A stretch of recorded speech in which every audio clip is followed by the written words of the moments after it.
Yung panghahalay, ginagawa din po nila yan. Ibindo yung mga batang lalaki, pinapatulay, hinahalay. Kaya sabi ko sa inyo, ingatan yung mga anak nyo, huwag kayo magpakampante, iiwan kahit kanino. Kailangan responsibility ng kapatid yan, nakakatanggal kapatid, or mga magulang.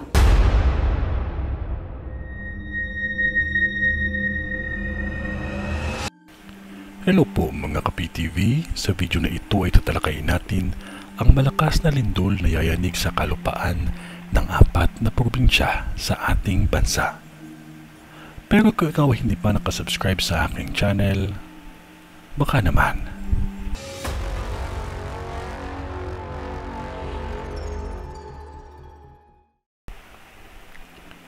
May nakikita akong malakas na lindol na mangyayari pa lamang sa mga 4 na probinsyang ito sa Pilipinas.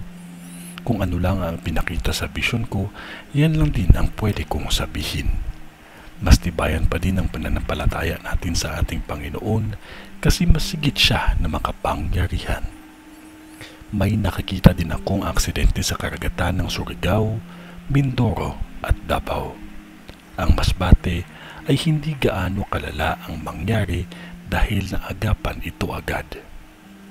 Maging maingat ang mga taga Davao dahil mas maraming aksidente kaysa sunog na mangyayari pa lamang sa lugar ninyo. Maging maingat at manalangin palagi. Ito ay ang vision ni Madam sa Masbate, Surigao, Mindoro at Davao.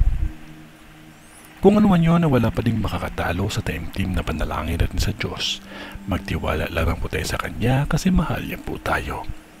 Sa ngalan ng Diyos Ama, ng Diyos Anak, at ng Diyos Espiritu Santo. Amen.